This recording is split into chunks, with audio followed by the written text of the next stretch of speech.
Doctor صاحب اب آپ گورنمنٹ کالج میں آ گئے 1967 میں میٹرک کیا آپ نے اور اسی سال داخلہ ہو گیا. تو گورنمنٹ کالج کو آپ نے کیسا پایا؟ آپ تو گاؤں سے اٹھ کے چلے گئے بڑے شہر کے سب سے بڑے کالج میں. اعلیٰ تعلیمی ادارہ، اس کے اندر میں سمجھتا ہوں کہ 3 بنیادی ایکٹیویٹیز ہوتی ہیں. یعنی ایک جس کو ہم کریکولر کہتے ہیں، ایک کو کریکولر اور ایک ایکسٹرا کریکولر.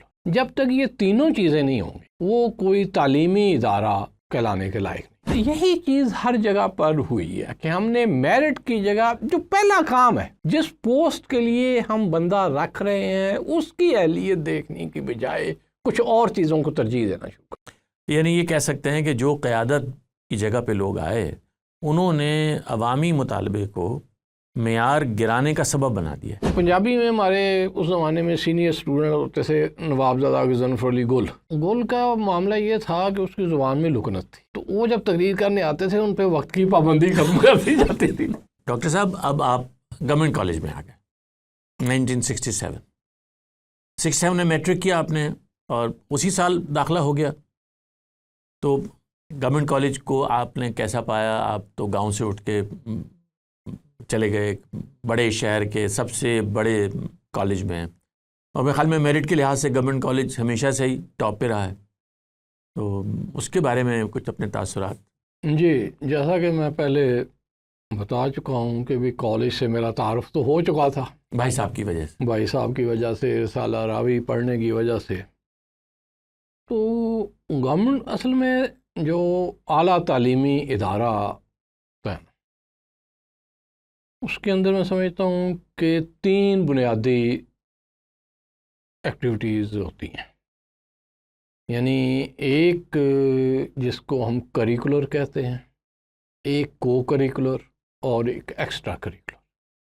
جب تک یہ تینوں چیزیں نہیں ہوں گی وہ کوئی تعلیمی ادارہ کہلانے کے لائق نہیں. یعنی وہ پھر ایک، اگر آپ صرف وہاں کلاس روم ٹیچنگ کر رہے ہیں تو وہ ایک گلوریفائڈ ٹیوشن سینٹر ہو. تو گورنمنٹ کالج ان سب کی ایک بڑی مکمل مثال تھا. اب میرا چونکہ رابطہ نہیں ہے بہت، اس لیے میں، لیکن آپ نے تب اس کو ایسا حال کے تبصرہ کرنے کی پوزیشن میں نہیں ہوں. لیکن اس وقت، اور پھر اس کو میں اپنی ایک خوش قسمتی سمجھتا ہوں کہ 67 میں داخل ہوا تو گورنمنٹ کالج کو اپنے اصل رنگ میں دیکھنے کا اتفاق ہوا، جو کہ اگلے سال کے بعد سے نہیں رہا. اچھا، اس کی کچھ وضاحت فرمائیے. یعنی ہم داخل ہوئے ہیں، اقبال ہاسٹل میں جگہ مل گئی. ہاسٹل کا ایک اپنا ماحول تھا، ہر مزاج کے، ہر طرح کے لوگ ہیں، مختلف گروپس ہیں. کسی سے ادب پہ بات ہو رہی ہے، کسی سے مذہب پہ بات ہو رہی ہے، کسی سے سیاست پہ بحث ہو رہی ہے، کسی پہ فلموں کے سے گفتگو ہو رہی ہے. اچھا، ظاہر ہے ہاسٹل میں رہنے والے بھی لڑکے بہت اچھے میرٹ والے ہوتے تھے، خاص طور پہ science, pre medical, pre engineering کے اسٹوڈنٹ جو ہیں، تو آپس میں بھی ایک بہت کچھ سیکھنے کا موقع ملتا تھا. اسی طرح کالج کے اندر، یعنی کلاس روم ٹیچنگ کے علاوہ، کہ اس میں مجلس اقبال ہوتی تھی، سوندھی ٹرانسلیشن سوسائٹی ہوتی تھی، پنجابی مجلس ہوتی تھی، جن کی ہفتہ وار میٹنگز ہوتی تھی، ہر ہفتے ایک اجلاس ہوتا. اس کے علاوہ فلم سوسائٹی ایکٹیو ہوتی تھی، میوزک سوسائٹی ایکٹیو ہوتی تھی، ڈرامیٹک کلب تھا، یہ سب تھے. اس کے علاوہ سپورٹس کا اپنا ایک بہت اعلیٰ لیول پہ، یعنی پاکستان لیول کے سپورٹس مین جو ہیں وہ گورنمنٹ کالج میں ڈیبیٹرز ہوتے تھے. پھر یونین ہوتی تھی. اچھا، اس زمانے میں جو یونین ہے وہ بعد میں جو یونینز بنی ان سے بالکل ایک الگ چیز. گورنمنٹ کالج لاہور میں اس وقت تک سیاسی تنظیموں، یہ طلبہ تنظیموں کا یا سیاسی جماعتوں کا کوئی اثر و رسوخ نہیں ہوتا تھا، اور نہ کسی جماعت کے ساتھ وابستگی کو پسند ہی کیا جاتا. اسٹوڈنٹس یونین کا کام ہوتا تھا ڈیبیٹس کرانا، اس قسم کے فنکشنز کرانا. تو سب سے بڑا اس میں گورنمنٹ کالج کا جو ایک کمال تھا وہ ہوتی تھی house of common style debate open air theatre میں. کچھ پرنسپل آفس کے سامنے. وہ اپنی جگہ ایک میرے لیے, میں اسکول کے زمانے سے مطلب تقریر میں نے چوتھی جماعت سے کرنا شروع کی تھی. اس کے بعد اسکول کی بزم ادب میں مسلسل 10ویں جماعت تک تقریریں کرتا رہا. لیکن سچی بات ہے کہ یہ ڈیبیٹ میرے لیے نئی چیز تھی کالج میں آ کے, اور پھر وہ house of common style debate, تو وہ ایسا مطلب بھرا ہوا اوپن ایئر تھیٹر. جناب وہ سیکرٹری نے اعلان کیا کہ اب میں صدر یونین جناب سلیم کیانی صاحب, وہ اوپر سے گاؤن پہن کر ایک کندھا چلتا, وہ بڑا ایک پرشکو نظارہ تھا. اچھا, تو ایک اس زمانے میں ہوتا تھا کہ کالج بلیزر جو ہے نا, ایک اسپیشل بلیزر ہوتا تھا جس کو سینئر کلب کے ممبرز پہنتے تھے. نارملی وہ اس میں ایک ڈوری سی لگی ہوتی تھی سنہری, اور تو سلیم کیانی نے وہ بلیزر پہنا ہوا تھا. میں فرسٹ ایئر کے لوگ, اچھا میں اس سے بہت امپریس ہوا. بلکہ کچھ دن بعد میں بھائی جان سے کئی ملنے گیا, تو پتہ نہیں وہ جس طرح وہ میں نے کہا نا کہ میری زبان سے وہ جملہ نکلا تھا کہ میں آپ کو ویسے ہی ڈاکٹر بن کے دکھا دوں گا. اس وقت میں نے بھائی جان سے کہا کہ ایک دن یہ بلیزر پہننا. اتنا فیسینیٹ کیا آپ کو؟ ہاں, بھائی جان نے کہا اس کے لیے بہت محنت کرنا پڑتی ہے اور ایک دن, لیکن میں وہ پہننے کے قابل ہو گیا ایک دن, وہ اپنی جگہ.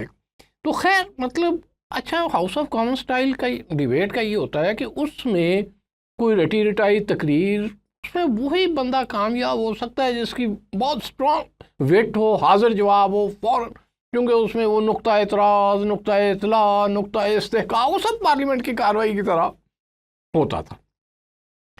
تو بلکہ ایک ڈیبیٹ جس کا اس زمانے میں بہت چرچا ہوا تھا,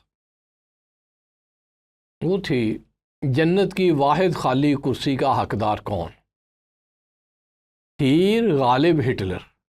عجیب سا عنوان ہے. اچھا یہ آپ بتائیے, ٹرائلنگول ڈیبیٹ تھی. یہ کتنی فریکوینسی سے ہوتی تھی, کون آرگنائز کرتا تھا اس کو؟ اسٹوڈنٹ ہی کرتے, یونین کرتی. اچھا, اور کوئی نہیں, یہ ڈیبیٹس وغیرہ کا کام صرف یونین کرتے. گورنمنٹ کالج میں 2 یونینز ہوتی تھی ایکچولی, ایک انٹر کی الگ ہوتی تھی, وائی ایس یو. ہمارے ینگ اسٹوڈنٹس یونین, جی ہاں جی, اگر جو شروع میں نام اس کا ہمارے سال میں تھوڑا سا مجھے لگتا ہے ڈفرینٹ ہوتا تھا, وہ بعد میں چینج ہوا تھا. اچھا, تو دوسرے جو ریگولر وہ دوسری اسٹوڈنٹس یونین, یعنی یہ انٹر کی ہوتی تھی, انٹر کے اسٹوڈنٹ الگ ہوتی تھی, تو وہ آرگنائز کرتے تھے. ہاں وہی کرتے تھے, اور کوئی. وہی آپ مشہور ڈیبیٹ کا بتا رہے تھے. اچھا جی, تو وہ ٹرائلنگول ڈیبیٹ تھی. اس میں اس وقت اشفاق علی خان, پروفیسر اشفاق علی خان ہمارے پرنسپل. اشفاق صاحب انگریزی زبان کے بے پناہ مقرر تھے. میں نے ویسا مقرر انگریزی کا شاید ہی کبھی کوئی سنا. اور ساتھ پروفیسر ایرک سپرین تھے, یہ انگریزی میں بولنے والے تھے. اردو میں اب مجھے کچھ لوگوں کے نام یاد نہیں رہے. پنجابی یعنی غالب کی حمایت میں جنہوں نے بولنا تھا انہوں نے اردو میں تقریر کرنی تھی, اور ہیر کی حمایت میں جو تھے وہ پنجابی میں. وہ پنجابی میں ہمارے اس زمانے میں سینئر اسٹوڈنٹ ہوتے تھے نواب زادہ غضنفر علی گل. تو گل کا معاملہ یہ تھا کہ اس کی زبان میں لکنت تھی, تو وہ جب تقریر کرنے آتے تھے ان پہ وقت کی پابندی ختم کر دی جاتی تھی. تو اس دن انہوں نے یہ کیا کہ کوئی آدھا گھنٹہ, اچھا وہ آئے ہیں نا, تو باقاعدہ ایک ساتھ وہ جیسے وکیل کا منشی ہوتا ہے نا کتاب میں, وہ ٹرے میں کتابیں لے کے آ رہا ہے کہ میں حوالوں کے ساتھ ثابت کروں گا. وہ بڑی دلچسپ تقریر ان کی, انہوں کی تقریر کی وجہ سے وہ فیصلہ ہو گیا. ہاں, ایک دوسری ڈیبیٹ جو تھی اس کا عنوان تھا تخلیق کائنات ایک دلچسپ مذاق. اب اس میں بڑی عجیب و غریب, اور زندگی میں پہلی بار میں نے عدم کا شعر تخلیق کائنات کے دلچسپ جرم پر ہنستا تو ہوگا اب بھی یزداں کبھی کبھی اسی ڈیبیٹ میں سنا تھا. لیکن ایک کہنے کا مقصد یہ ہے کہ میرا اس بات کا تذکرہ کرنے سے مراد یہ ہے کہ ایک بہت کھلا آزاد فضا ہوتی, اور اچھے معیار پر گفتگو ہوتی ایوب خان کے زمانہ تھا. میں ایوب خان کے ہمیشہ ہی خلاف رہا ہوں. اسکول کے زمانے میں اسکول کی بزم ادب میں اس کے خلاف تقریریں کرتا رہا ہوں. لیکن مطلب سماجی طور پہ معاشرہ ٹالرنٹ تھا، کھلا تھا. سیاسی جبر تھا وہ اپنی جگہ پر، لیکن گورنمنٹ کالج کا ماحول پھر جیسا میں نے کہا کہ باقی سے میرا خیال ہے کافی ذرا مختلف تھا. تو اس لیے اس میں ہمیں بہت کچھ سیکھنے کا موقع ملا. ہم پنجابی مجلس میں بھی جاتے تھے، مجلس اقبال میں بھی جاتے تھے، سب جگہ پر. تو یہ کالج کی فضا جو تھی اس نے ہماری تربیت میں دوستوں کے ساتھ ہاسٹل کے اندر. پھر ہاسٹل میں یہ ہوا کہ دوسرے سال کی بات کہ جو یونین کا ہاسٹل کی اپنی سوسائٹی ہوتی تھی اس کا الیکشن ہوا. تو اس کے بعد انہوں نے پتہ نہیں ایک ہفتہ اردو منانے کا اعلان کر دیا. اچھا، اس میں ایک فنکشن میں ہم نے ڈاکٹر سید عبداللہ صاحب کو مدعو کیا. وہ تشریف لانے کی ان کی وجہ میرا خیال یہ تھی کہ ان کا بھتیجا ہمارا کلاس فیلو تھا تو وہ ان کو بلا لایا. اس کی وجہ سے وہ ان کو وہ تشریف لے آئے. اچھا، میں ہاسٹل میں سچی بات ہے کہ میرا کبھی یہ مزاج نہیں رہا کہ میں کسی عہدے کے لیے کسی چیز کے لیے اپلائی کروں یا یہ. بہرحال اس میں نے بھی مضمون پڑھا اردو زبان کے متعلق، کچھ پتہ نہیں کیا لکھا تھا، نہ عنوان یاد ہے نہ کچھ اور. اچھا خیر، اس میں یہ ہوا کہ اچھا لکھنے کا یہ تھا کہ میں نے ویسے 8ویں جماعت سے اسکول میں مضمون اپنی طرف سے لکھنا شروع کر دیا تھا. یعنی میں گائیڈ یا خلاصے وہ ٹیسٹ پیپر سے نقل کر کے نہیں لکھا کرتا، وہ میں خود لکھا کرتا. تو خیر وہ مضمون میں نے بھی وہاں پڑھا.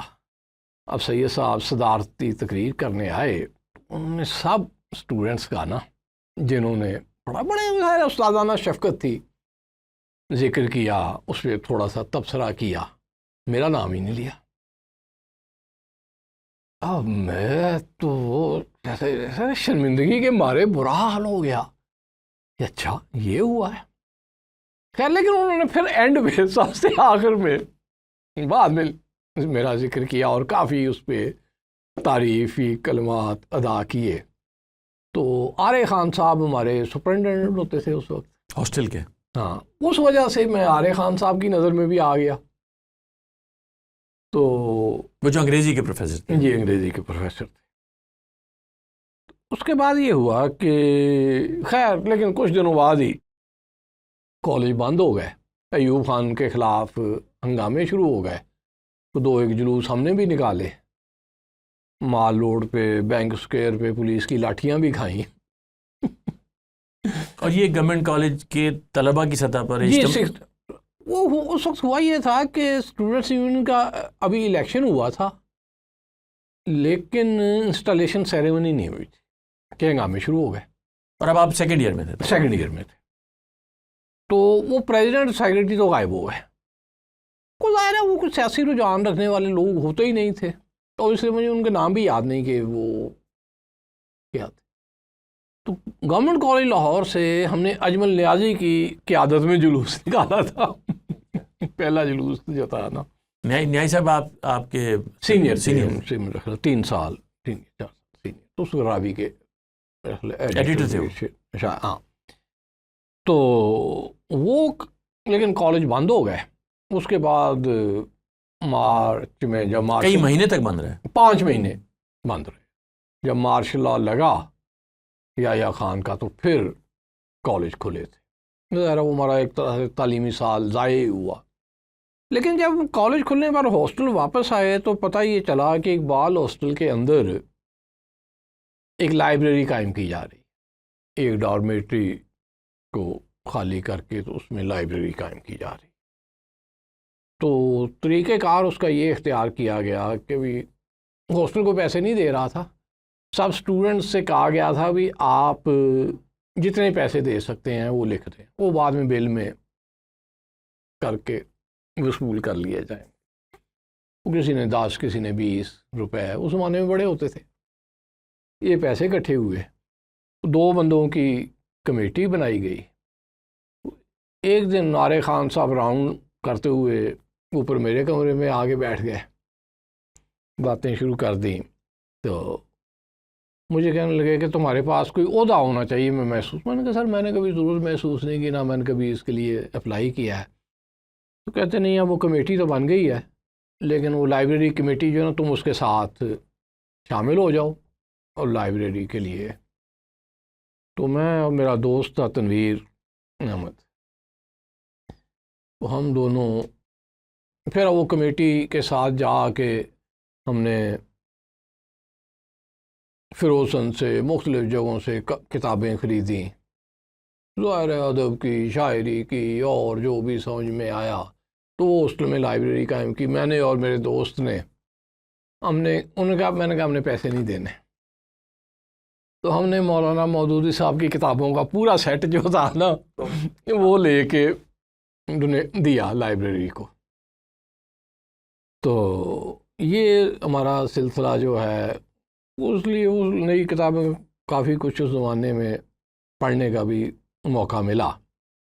تو فضا ہے، لیکن اب وہ ایوب خان کے بعد جیسا میں نے کہا نا ختم ہو گیا دور.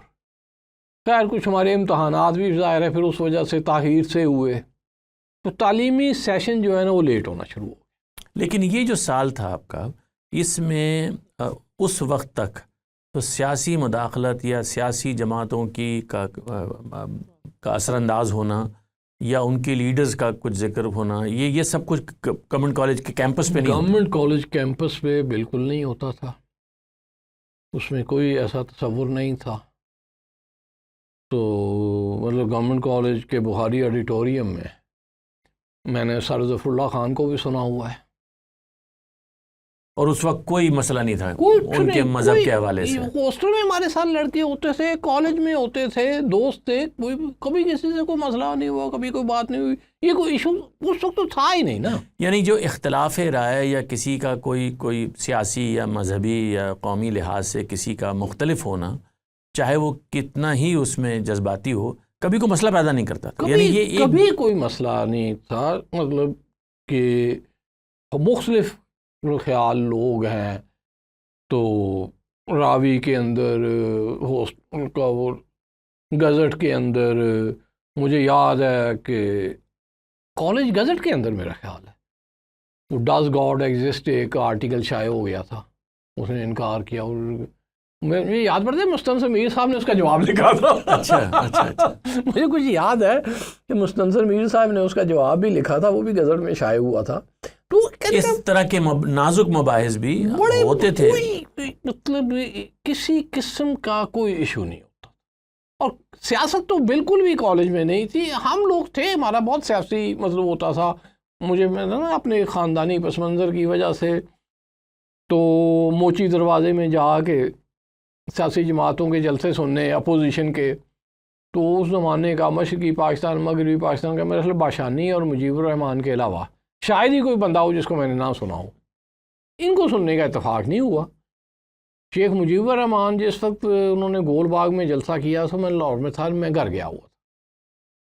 تو اس لیے 1970 میں انہوں نے گول باغ میں کیا تھا، تقریر کی تھی، لیکن وہ میں اس وقت لاہور میں تھا. لیکن یہ جو مارشل لاء کے بعد اور کالج بند ہونے کے بعد کا جو 2 سال کا عرصہ ہے، ظاہر ہے کہ 70 میں تو ایک بڑا تبدیلی کا سال تھا وہ، لیکن یہ جو 2-3 سال تھے 67 سے لے کے اور 70 تک، کچھ اس کے بارے میں بتائیے کہ سیاسی لحاظ سے ماحول کیسے تبدیل ہوا، کالج پر کیسے اثر انداز ہوا؟ یہ تھا کہ جب ہم ابھی فرسٹ ایئر میں ہی تھے 67 میں، ہم سپٹمبر میں آئے تھے، تو مارچ تک بند ہو گیا تھا. جی پھر مارچ تک آپ کہہ رہے ہیں نا بند ہو گیا تھا؟ میں 67 کی بات کر رہا ہوں.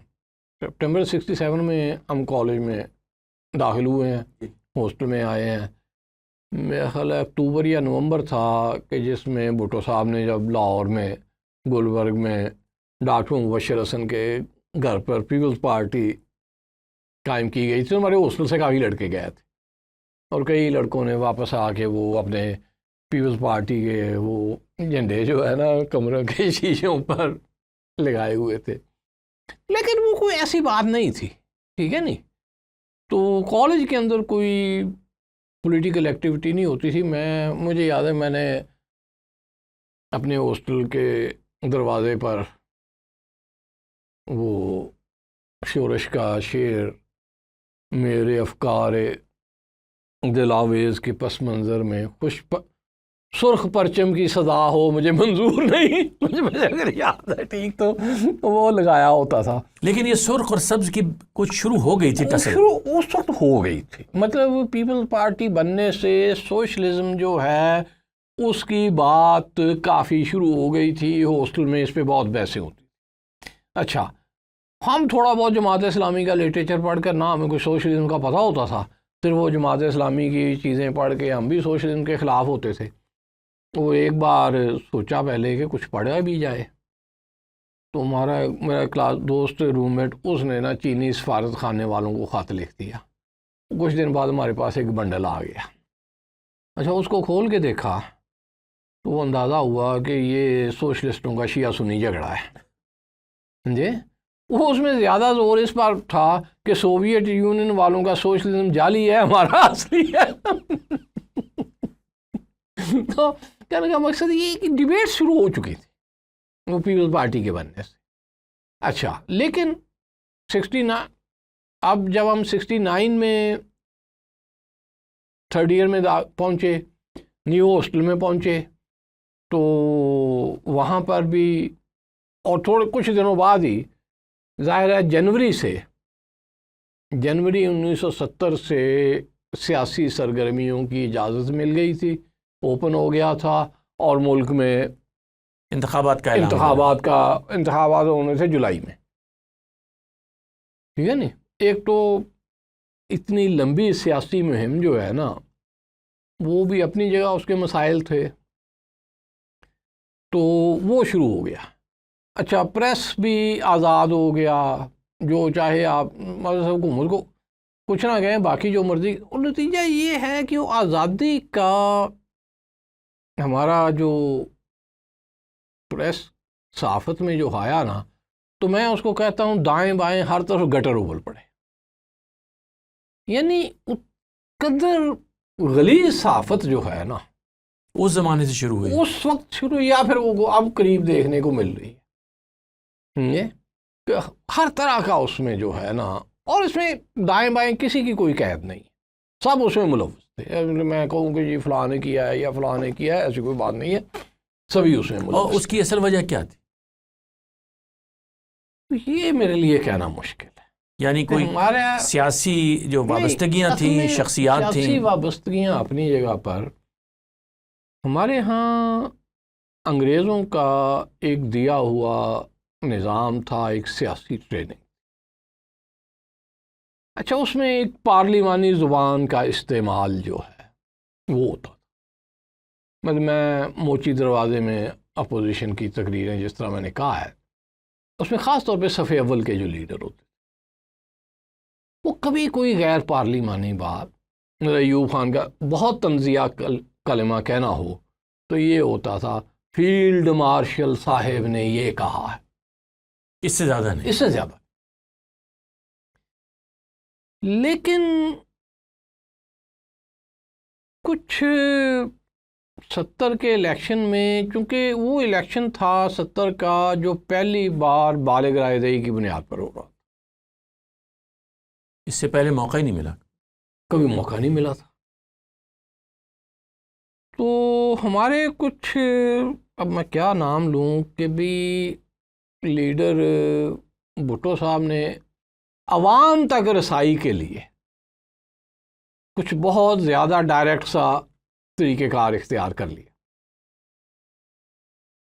میں سمجھ رہا ہوں کہ یہ زبان جو ہے عوام کو اپیل کر, عام آدمی سے جوڑنے کے لیے, عام آدمی کو اس سے ہوگا. کچھ نعرے اپنی جگہ پر اس نے بھی لوگوں کو ظاہر ہے بہت اپیل کیا, کیونکہ ہمارے جو ان کے مخالفین تھے بھٹو صاحب کے, وہ مطلب ایک اور ہی دنیا میں رہ رہے تھے. مطلب آپ اس وقت 1956 کے آئین کی خوبیاں گنوائے, اور وہ تو ایک طرح سے زیادہ تر ارریلیونٹ تھے. پھر وہ سوشلزم. اچھا, پھر یہ ہوا کہ مذہبی جماعتیں بھی کود پڑیں, میرے جماعت اسلامی تو تھی سیاست، لیکن جمعیت علماء اسلام، جمعیت علماء پاکستان یہ بھی کود پڑی بیچ میں، تو اس میں مذہبی طور پہ بھی پھر ایکسپلائٹیشن ہو گئی. بہت زیادہ ایکسپلائٹیشن جو ہے وہ ہوئی. تو وہ سارا اس نے ہمارا ایک معاشرے کا پورا ڈھانچہ سٹرکچر جو ہے نا ایک طرح سے بدل کر رکھ، زبان بدل گئی، انداز بدل گیا، پاپولیرٹی حاصل کرنے کے لیے جی عوامی لوگوں کو ساتھ، اور کسی حد تک ہلکا پھلکا، آج کے زمانے میں تو اب وہ ہلکا پھلکا ہی نظر آئے گا، تشدد کا ایلیمنٹ بھی داخل ہو گیا. مطلب اپنے یوتھ ونگ اس قسم کے، یا وہ پیپلز پارٹی کی پتہ نہیں وہ پیپلز گارڈ ہوتے تھے جماعت اسلامی والوں نے، میرا خیال وہ ڈیموکریٹک یوتھ فورس یا کیا DYF مجھے لگتا ہے کرائی تھی. تو کسی حد تک اس میں یعنی سیاسی عصبیت سے بڑھ کر وہ سیاسی بالکل. عملی قوت میں تبدیل ہو گئی، بالکل. اور وہ لوگوں نے بزور پاپولیرٹی حاصل کرنے اس کی وجہ کوشش. سے وہ معاملہ جو ہے نا، اس کے بعد ظاہر ہے پھر الیکشن ہو گیا دسمبر 70 میں، اس کے بعد 71 کا سال جو تھا وہ ایک اور سلسلہ، خونی سلسلہ شروع ہو گیا.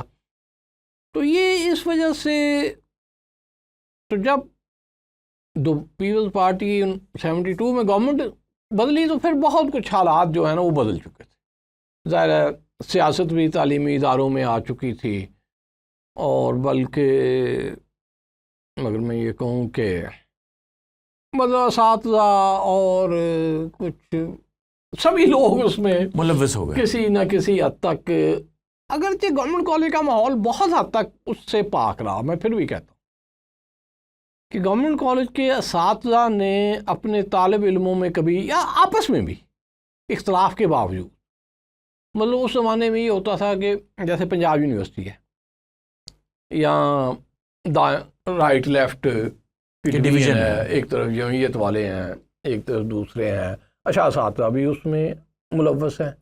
تو نتیجہ یہ ہے کہ جو جماعت اسلامی کے حامی اخبار رسالے ہوتے تھے، ان میں جو لیفٹ سے وابستگی رکھنے والے اساتذہ ہوتے تھے ان کے خلاف چیزیں چھپتی رہتی تھیں، جو اسی طرف دوسری طرف جی جماعت اسلامی کے ٹیچروں کے خلاف لیفٹ کے اخباروں میں چیزیں چھپتی تھیں. گورنمنٹ کالج میں یہ کبھی نہیں ہوا تھا کہ گورنمنٹ کالج، بلکہ گروہی سطح پہ نہیں ہوتا تھا. بالکل مجھے یاد ہے، جب میں بات کر لوں 1975 ہوگا میرا خیال ہے، وہ جب جاوید صاحب کے ساتھ وہ خیر ذکر بعد میں آئے گا، مولانا مودودی صاحب کا ایک بیٹا تھا محمد فاروق مودودی اس کا نام، میرا خیال مجھے یاد آ رہا ہے، وہ ایک افسروزہ نکالتا تھا، مجھے افسروزہ کا نام اب بھول چکا ہے. تو ہم وہاں اچھرے میں ہوتے تھے، میں MA کا امتحان دے کے فارغ ہو چکا تھا، تو میں بھی نوکری کے بجائے کوشش میری تھی کہ کہیں کچھ اس قسم کا اگر کام مل جائے. اس سے بھی ملاقات ہوئی، تو اس نے مجھے اسی قسم کی بات کی کہ میں گورنمنٹ کالج کے ٹیچرز پہ نا جو لیفٹ والے ہیں ان پہ کوئی فیچر چھاپنا چاہتا ہوں. میں اس کو لے کر مرزا منور صاحب کے پاس چلا گیا. اب مرزا صاحب ایک ڈائی ہارڈ مطلب پیپلز پارٹی کے مخالف اور کھلم کھلا تقریریں کرتے، لیکن مرزا صاحب نے کسی استاد کے مطلب ایک بات نہیں کی، بھئی ہمارے دوست ہیں، بہت اچھے لوگ ہیں، ہمارا کوئی ایک بات بڑے اعلیٰ آدمی تھے، تیار نہیں ہوئے. تو میں یہ کہتا ہوں گورنمنٹ کالج کے بارے میں آپ کو کبھی یہ چیز کسی اخبار رسالے میں نہیں چھپی ہوئی، اس زمانے میں ملے جو پنجاب یونیورسٹی میں عام تھا، یا اسلامیہ کالج میں بھی شاید اس کے بہت مسائل ہوں. گورنمنٹ کالج کے بارے میں اس لیے اساتذہ جو ہیں، مطلب بہت سے ٹیچر جو میرے بڑے مہربان استاد مجھے جماعتیہ بھی کہتے تھے لیکن میرے ساتھ بڑا کوئی بھی تو وہ اسٹوڈنٹس میں کبھی کوئی نہ ان کے معاملے میں کوئی مداخلت، نہ کوئی ان کے اندر ڈسکریمنیشن، یہ چیز گورنمنٹ کالج میں نہیں تھی. لیکن باقی جگہوں پہ اس چیز نے بھی ہمارے کو بہت نقصان پہنچا. یعنی سیاست اور مذہب اور نظریہ یہ وہاں پر اسٹوڈنٹس کو بھی متاثر کیا اور ٹیچرز کو متاثر کیا، اور گورنمنٹ کالج میں یہ بہت کم ہوا. اس وقت تک تو نہیں تھا، بعد کو میں نہیں کچھ کہہ سکتا میرا 1975 کے بعد. لیکن آپ کی نگاہ میں یہ جو زمانہ جو ایک طرح کا بحران کا یا ٹرموائل کا زمانہ تھا، اس میں آپ نے بڑی تیزی سے دیکھا کہ لوگوں کی موریلٹی پر بہت فرق پڑا. یعنی ٹیچرز تھے، اسٹوڈنٹس تھے، جرنلسٹ باڈیز تھیں، پولیٹیشنز تھے. یہ آپ نے یہ تنزل دیکھا. آپ اگری کرتے ہیں اس سے کہ بات شاید ناپسندیدہ ہو یا تلخ ہو، لیکن کہنے کی ضرورت یہ ہے کہ یہ جو جدید مطلب ورک ایتھکس ہے، موریلٹی ہے، میرٹ بیسڈ کچھ کام کرنے ہیں، یہ چیزیں ہمیں انگریزوں نے سکھائیں. اس سے پہلے ہمارے معاشرتی روایت میں ان چیزوں کا وجود نہیں. ہمارے ہاں عطا ہے، بس ہم نے اپنی پسند جو ہے شاہانہ جو پسند، ہمارا وہ مزاج تھا. ٹھیک، بادشاہ سلامت کو کوئی بندہ پسند آ گیا ہے، ٹھیک ہے، نا پسند ہوا تو راندہ درگاہ، اس میں کوئی ہوتا ہی نہیں تھا. تو وہ اب اس کو ایک ملمہ کہہ لیجئے، کیونکہ بات یہ ہے کہ یہ چیزیں سیکھنے کے لیے، ان پہ عمل پیرا ہونے کے لیے ایک بہت طویل عرصہ درکار کہ وہ آپ کی عادت ثانیہ بن جائے، آپ کو ان کو سوچ سمجھ کے عمل نہ کرنا پڑے. دفتری نظام ہے کہ ابھی آپ نے میرٹ پہ کام کرنا ہے، دیانتداری سے کام کرنا ہے، وقت پر آنا ہے، وقت پر جانا ہے، یہ خود بخود ہوتا ہے. یہ خود بخود ہوتا ہے. اور آپ یہ دیکھیے کہ انگریزوں کے وہ ٹرین کیے ہوئے لوگ جو تھے کہ جب 47 میں ملک بنا ہے، آپ کا پورا انتظامی ڈھانچہ جو ڈس انٹیگریٹ ہو گیا. بڑی تعداد تو غیر مسلموں کی تھی، ٹھیک ہے نہیں. یعنی ارے وہ بزرگ دوست بتایا کرتے تھے کہ لاہور کا جو امپروومنٹ ٹرسٹ تھا، جو ایل ڈی اے کا پیش رو ادارہ تھا، سارے دفتر میں چند مسلمان ہوں گے، باقی زیادہ تر وہ مدراسی ہندو ہوتے تھے. اور ہر جگہ پہ یہی حال تھا. وہ چلے گئے ہیں، آپ کے پاس بڑے تھوڑے لوگ تھے، کچھ لوگ ادھر سے آئے. اس کے باوجود آپ دیکھیں کہ ان کی صلاحیت کیا تھی کہ انہوں نے زیرو سے ایک ورکیبل ملک کھڑا کر دیا تھا. ٹرینیں وقت پر چلتی تھیں، سب کچھ کام ہو رہے تھے، تعلیمی ادارے چل رہے تھے. میں نے آپ کو بتایا کہ میں پرائمری اسکول میں، یعنی ہمارا گاؤں جہاں میں نے کہا نہ سڑک تھی نہ کچھ اور تھا، وہ میرا خیال ہے کہ میں تیسری جماعت میں تھا، یعنی یہ سال ہوگا کوئی 59 کا. کوئی امریکن ایڈ آئی ہوگی، خشک دودھ کے ڈبے وہ تقسیم ہوئے، سو میرے گاؤں کے اسکول تک بھی پہنچے تھے. یعنی یہ نظام تھا، فنکشنل سسٹم تھا. لوگ کام کرتے تھے، دفتر میں دیر سے تاخیر سے آنے کا کوئی تصور نہیں ہوتا تھا.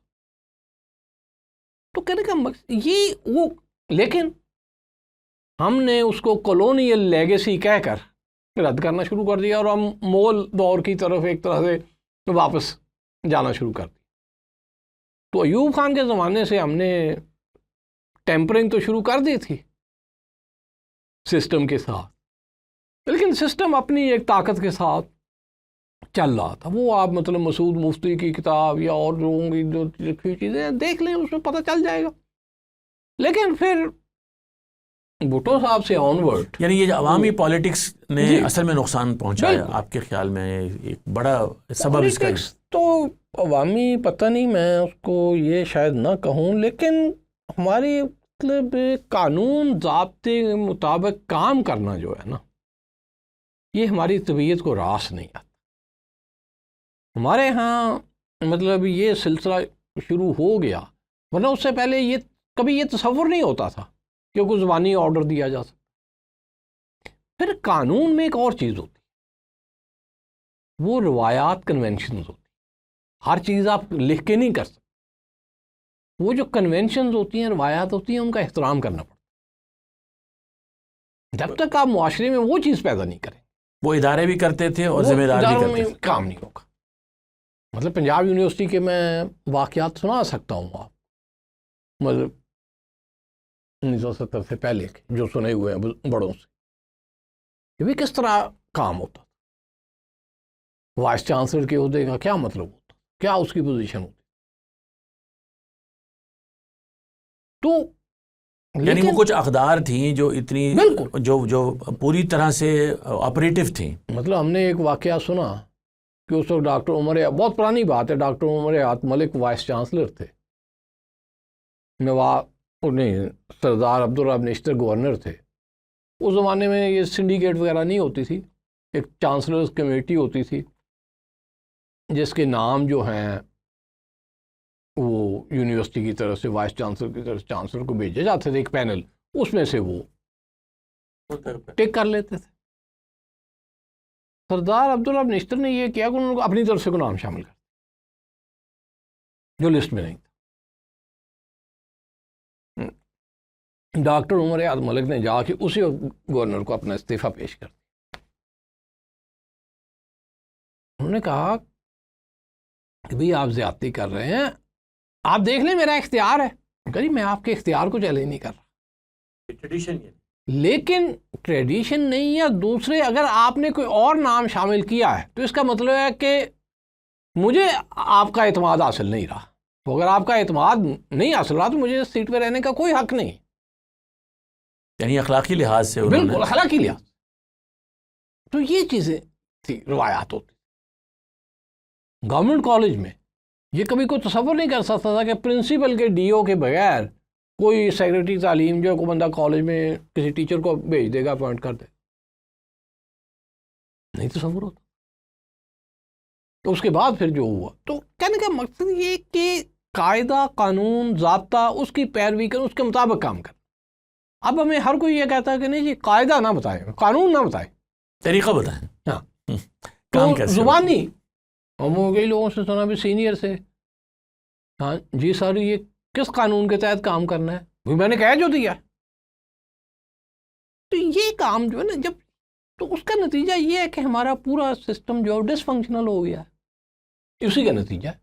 لیکن کیا آپ کی بات سے میں یہ سمجھوں کہ یہ نہیں تھا 66-67 سے پہلے، یہ حالات نہیں تھے، پھر یہ جو 70 کا انتخابات کا سلسلہ ہوا، اس کے بعد جب پارلیمنٹ بنی اور اس میں پھر جو حکومتیں آئیں ایک کے بعد ایک، اور جو سیاسی مداخلتیں ہوئیں اور جو میرٹ کا خون ہوا، آپ سمجھتے ہیں کہ یہ اس کی وجہ سے ہوا زیادہ تر، یا اور معاشرے میں دیگر بھی کو محرکات تھے؟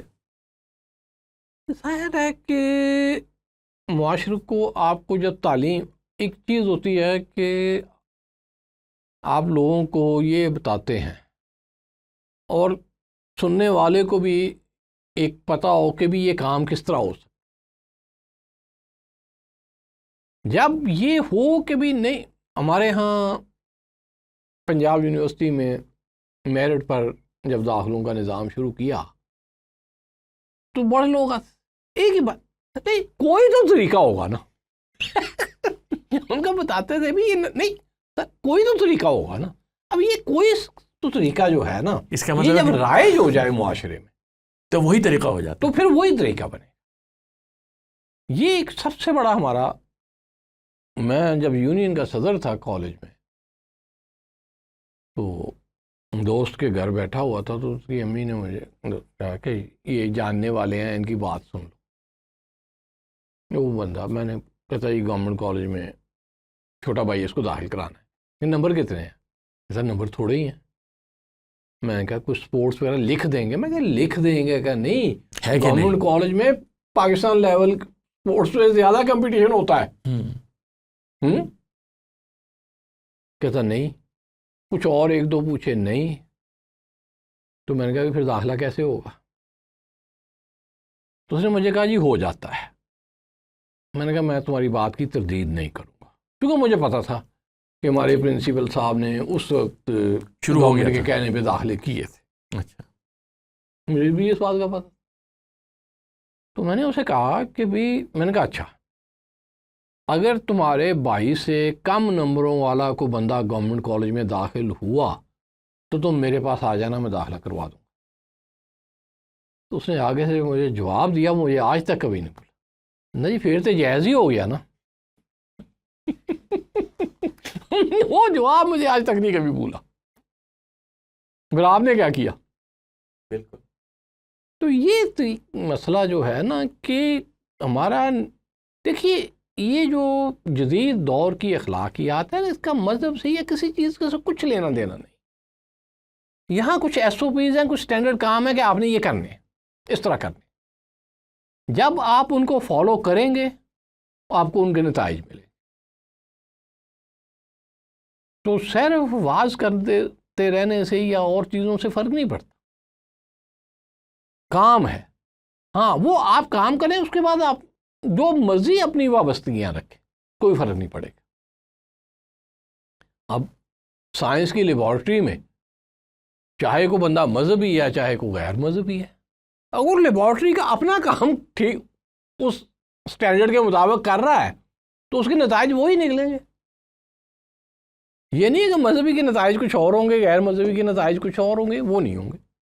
لیکن یہ ہونا شروع ہو گیا کہ جو لیبارٹری میں کوئی ذمہ دار ہوگا تو وہ ہماری پارٹی کا آدمی ہو یا ہماری سوچ کا آدمی ہو یا کوئی استاد اور بھرتی ہو وہ ایسا ہو، تو انفلوئنس اپنا انسٹیٹیوشنز تک پہنچانا، حمایت حاصل کرنا، چونکہ الیکشن اگلا جیتنا ہے ہر 5 سال کے بعد، تو اس سے نظام کرمبل کر گیا۔ ظاہر ہے کہ جب آپ چیزوں کو، یہی چیز ہے کہ اگلا الیکشن جیتنا ہے۔ میں گورنمنٹ کالج میں جب یونین کا صدر تھا، ظاہر ہے جمعیت والوں نے حمایت کی تھی۔ مسئلہ یہ ہوا کہ وہ فرسٹ ایئر اور تھرڈ ایئر نے مطالبہ شروع کر دیا کہ بغیر پروموشن ٹیسٹ کے ان کی پروموشن کی جائے۔ میں نے ماننے سے انکار کر دیا، سوال ہی پیدا نہیں ہوتا۔ اچھا وائی ایس یو کا الیکشن ہو رہا تھا، وہ الیکشن ایشو بھی بن گیا، یہ شہباز شیخ وغیرہ کا الیکشن تھا، تو حافظ سلمان بٹ، شہباز شیخ، یہ جس الیکشن میں یہ جیتے تھے۔ اب جناب میں ہٹ گیا، سوال ہی پیدا نہیں، اور کالج میں ایک اچھا خاصا ہنگامے کی کیفیت پیدا ہو گئی۔ اب جمعیت والے مجھے کہہ رہے ہیں کہ اسٹوڈنٹ امتحان نہیں دینا چاہتے، تمہیں کیا مصیبت پڑی ہوئی ہے؟ میں نے کہا کہ دیکھو میرے لیے کالج جو ہے وہ فوقیت رکھتا، وہ سب سے پہلے، تو میں کوئی ایسا کام نہیں کروں گا جس سے کالج کے معیار پر حرف آئے۔ ظاہر انہیں اس بات سے کوئی، انہیں اس بات سے صرف غرض ہے کہ میں نے اگلا الیکشن جیت، بہت بڑی بات۔ خیر وہ پھر اینڈ پہ اوپن ایئر میں جلسہ ہوا، میٹنگ ہوئی، میں نے وہ سہیل بٹ میرے ساتھ سیکریٹری تھا، لڑکوں کا موڈ دیکھ کے میں نے کہا اعلان کر دو کہ تم سب بغیر پروموشن ٹیسٹ کے پاس۔ اسے اعلان کر دیا، اسٹوڈنٹ تالیاں میں جانے لگے۔ میں کہا ٹھہر جو میری بات، میں آپ کو مبارکباد دیتا ہوں کہ آپ سب پروموٹ ہو، پروموشن ٹیسٹ نہیں ہوگا، لیکن میں آپ کو یہ یقین کہتا ہوں کہ ٹیسٹ ضرور ہوگا۔ الیکشن کے بعد ٹیسٹ میں نے کروایا، بہت مسئلہ بنا، اس کا بھی مسئلہ بنا، ہاں، لیکن نہیں میں ہوگا۔ اچھا اب ظاہر ہے جمعیت والے سارے میں تو کر کے مقصد یہ کہ یہ چیزیں جو ہے نا کہ بھی آپ نے ٹیچر بھرتی کرنا ہے، آپ نے پہلے یہ دیکھنا ہے کہ جس کام کے لیے بھرتی کیا جا رہا ہے اس کی صلاحیت اس کے اندر کتنی، باقی اس کی کیا وابستگی ہے، وہ مذہبی ہے غیر مذہبی ہے، کیا خیالات رکھتا ہے، وہ بالکل الگ۔ اصل چیز میرٹ ہے، اصل چیز میرٹ ہے۔ آپ نے میڈیکل ڈاکٹر بھرتی کرنا ہے تو آپ نے اس کی میڈیکل پہلا وہ چیز چیک کرنا، قابلیت دیکھنی ہے کہ اس کا کتنا اہل ہے۔ اسی طرح ہر جگہ پر جب آپ میرٹ بیسڈ کام کریں گے، آپ نے ایک ڈرائیور بھرتی کرنا ہے بس کا، تو اس سے کچھ فرق نہیں پڑتا کہ اس کی داڑھی ہے یا نہیں ہے، آپ نے اس کی ڈرائیونگ ایبلٹی باقی چیزیں دیکھنی۔ اور یہ جو پروموشن امتحان نہ دینے کا مطالبہ تھا، اس کی پیچھے کوئی ان کی دلیل بھی تھی؟ کوئی نہیں، بس ایسے بس وہ ایک مجمع بن گیا۔ میں میں آپ کو بتاتا ہوں نا کہ جیسے میں نے پہلے ذکر کیا کہ وہ بات ہوئی تھی کہ 1970 کا جو بی اے کا امتحان ہوا تھا وہ پہلا امتحان تھا جس میں 200% چوائس دی گئی. امتحان تو ختم ہی ہو گیا نا. بالکل. اور اس کے بعد باہر کی دنیا میں ہماری ڈگری تسلیم کرنے سے انکار کر دیا گیا. اس سے پہلے تسلیم ہو کیونکہ ہم نے خود ہی کمپرومائز کر لیا. اچھا اگلے سال میں گیزٹ کا ایڈیٹر تھا, پھر یہ مطالبہ اٹھا تو میں نے گیزٹ کا ایڈیٹوریل لکھا اور اس میں اس مطالبے کی سخت مخالفت کی.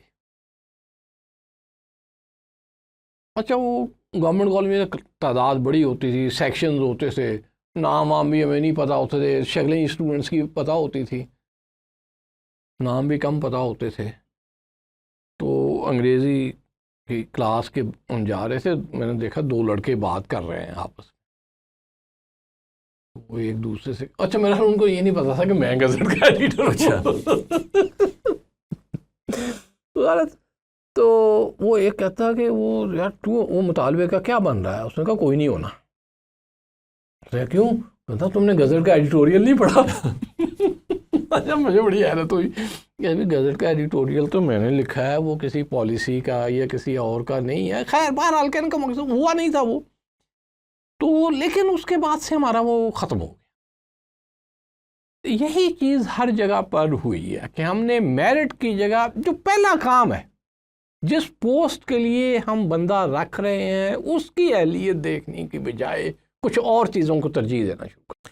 یعنی یہ کہہ سکتے ہیں کہ جو قیادت کی جگہ پہ لوگ آئے انہوں نے عوامی مطالبے کو معیار گرانے کا سبب بنا دیا. نہیں وہ تو یہ ہے نا کہ ہر ایک نے اپنے بندے بھرتی کرانے والا کام اپنی مقبولیت کے لیے, اپنی مقبولیت کے لیے کہ بھئی جس کا جہاں زور چل رہا ہے وہ اپنے ہم خیال لوگوں کو. تو نتیجہ یہی ہوا کہ میں نے ایک بار, پرانی بات ہے, گورنمنٹ کالج میں گیا, پروفیسر عارف خان صاحب ان دونوں وائس پرنسپل ہوتے تھے, 90s کی بات ہے میرا خیال. میں نے کہا سر ایک بات مجھے بتائیں کہ کیا گورنمنٹ کالج کے اساتذہ کا مورل فائبر اتنا ہی مضبوط ہے جتنا پہلے کبھی ہوا کرتا؟ خان صاحب کا ایک اپنا سٹائل تھا, مجھے کہتے برادر یہاں 70% سے زیادہ ایسے لوگ ہیں جنہیں گورنمنٹ کالج میں نہیں ہونا چاہیے اساتذہ. تم کیا بات کر, اتنی بڑی تبدیلی آ گئی. جی اتنی بڑی تبدیلی آ. اور یہ میں ہر جگہ پہ کہتا ہوں کہ اکثر مطلب اساتذہ ایسے ہیں کہ جنہیں استاد نہیں ہونا چاہیے. اسی طرح باقی جگہوں پر بھی ہے. تو یہ مطلب پنجاب یونیورسٹی میں سیمیسٹر جس کو میں نے 79 میں پڑھانا شروع کیا ہے اس وقت سیمیسٹر سسٹم تھا. آپ یقین کیجئے کہ بعض ڈپارٹمنٹس میں یہ صورتحال تھی کہ ایک اسٹوڈنٹ ایک ٹیچر کے پاس اے گریڈ لے رہا ہے, دوسرے کے پاس وہی اسٹوڈنٹ فیل ہو رہا ہے یا ڈی گریڈ میں پاس ہو رہا ہے. تو یہ ہوتا رہا. کوئی مسئلہ تو ہے نا نظام میں, ظاہر ہے. تو یہ ہمارے وہ چیزوں کو ہم نے فراموش کر دیا اور اس کا انجام ہمارے سامنے. ڈاکٹر صاحب میں آپ کا بہت شکر گزار ہوں. آج کا میرے خیال میں یہ جو نشست کا وقت تھا یہاں ہم اس کو مکمل سمجھ لیتے ہیں. آپ کے ساتھ انشاءاللہ یہ سلسلہ جاری رہے گا. ابھی گورنمنٹ کالج کا زمانہ ہے, ابھی آپ وہاں زیر تعلیم ہیں اور ابھی تو کچھ سال باقی ہیں آپ کے وہاں سے ماسٹرز کرنے میں, اور بہت سارے اور آپ سے قصے سننے اور یہ بھی جاننا ہے کہ یہ جو ایک تنزل کا آپ بار بار ذکر کرتے ہیں اس کے اسباب کیا تھے. آپ کا بہت شکریہ. بہت عنایت آپ کی کہ آپ نے مجھے بلایا, کی مہربانی, شکریہ. ہمارے لیے بہت اعزاز کی بات ہے, آپ نے وقت نکالا اور امید ہے کہ ہمیں مزید سیکھنے کا آپ موقع دیں گے. بہت بہت شکریہ.